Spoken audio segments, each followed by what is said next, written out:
So you've learned about voltage, current, and resistance. You know how to not accidentally delete yourself from existence. But there's a problem. Walls are heavy, and they don't follow you around. We need portable electricity. We need batteries. But here's the thing nobody tells you. A battery is essentially a controlled chemical explosion that we've trapped in a metal can and told to behave itself. Most of the time, it obeys. Sometimes it doesn't.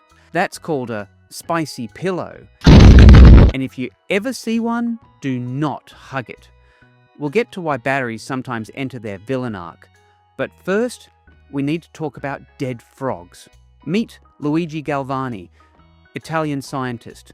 Loves frogs, probably a little too much. One day, Luigi is dissecting a frog, as you do, and he accidentally touches the frog's leg with two different metals at the same time. The dead frog leg kicked, not a twitch. A full-on, hi-ya karate kick. Galvani thought he'd discovered animal electricity, that life itself was electrical. He wasn't entirely wrong, but he missed the point. Enter Alessandro Volta, who said, hey, maybe it's not the frog, maybe it's the metals. Volta stacked different metals with salt-soaked cloth between them and created the first battery. No frogs required, just chemistry, spite, and a willingness to lick things to test if they were working. And that's why we call it a volt, because Volta basically invented portable electricity and then immediately used his tongue as a multimeter. Don't do this. So how does this chemical sandwich actually work? Think of a battery as two rooms separated by a wall. The anode, that's the negative side, is crammed with antisocial electrons who hate being there. The cathode, the positive side, is empty and has free pizza. The electrolyte is the wall keeping them separated. Now, here's the trick. Electrons can't go through the electrolyte. They're blocked. But if you connect a wire from the outside, boom, prison break. They stampede through the wire to get to the other side. And while they're running through that wire, you can make them do work. Spin a motor, light a bulb, charge your phone so you can doom scroll at 3 a.m. Eventually, all the electrons get to the other side. The rooms equalize and the battery is dead. No more pizza, no more pressure, no more voltage. Now we need to talk about the most annoying lie in electronics, and it's all Benjamin Franklin's fault. Ben was a smart guy. Lightning, kites, you know the story. But when he was figuring out electricity, he had to guess which way it flowed. Positive to negative, or negative to positive? He guessed positive to negative. He called positive the excess and negative the deficit. He drew all his diagrams with arrows going from plus to minus. Turns out, he was wrong. Electrons, which we didn't even know existed yet, actually flow negative to positive, the opposite direction.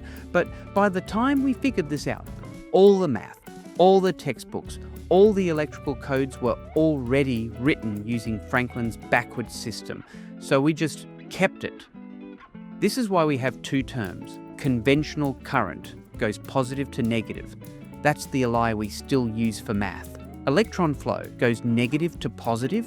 That's what actually happens. For most purposes, it doesn't matter. The math works either way. But every time I think about it, a small part of my soul dies. Sometimes one battery isn't enough. So we connect multiple batteries together. But how you connect them changes everything. Series means stacking them head to tail. Positive of one connects to negative of the next. This epidays the voltages together. Two 1.5 volt batteries in series, that's 3 volts. It's like one stick figure standing on another's shoulders to reach something high. More pressure, same capacity, you get more push, but it doesn't last any longer. Parallel means connecting them side by side. Positive to positive, negative to negative. This keeps the voltage the same, but doubles the capacity. It's like two stick figures lifting a heavy weight together. Same pressure, but it lasts twice as long because you've got twice the electrons available. Series equals More power, same duration. Parallel equals same power, longer duration. Mix them up and you can do both. But that's a recipe for accidentally creating a firework. Not all batteries are created equal. Some die once and stay dead. Others are zombies that can be brought back to life. Primary batteries, like alkaline AAs, use chemical reactions that can't be reversed. Once the electrons have all partied their way to the other side, that's it. Game over. Throw it in the recycling. Secondary batteries, like lithium-ion or NiMH, use reversible reactions. You can force the electrons back to the crowded room by pushing electricity the wrong way through them. It's like herding cats, but with physics. The charger basically says, I don't care if you're comfortable, get back in there.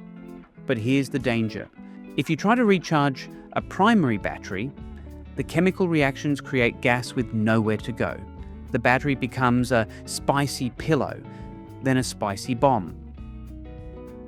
So, don't recharge non-rechargeables. Don't use sketchy chargers. And if your battery starts getting puffy, treat it like an unexploded mine and call an adult. Congratulations, you now understand the forbidden chemistry cylinder. You know why it works, why Ben Franklin was wrong, and why puffy batteries are bad news. You've got voltage from the battery. You've got resistance from resistors. You can control the current. You're basically a wizard now. But right now, all this power is invisible. Boring. We need to make it do something. We need light. Next time, we're building the classic, the LED circuit, the glowing jewel of electronics, the diva, the drama queen, the component that will absolutely refuse to work if you plug it in backwards. Until then, don't stack random batteries together. Don't puncture lithium cells. And for the love of Volta, stop licking 9 volts to see if they're charged. Subscribe, or the magic smoke will find you.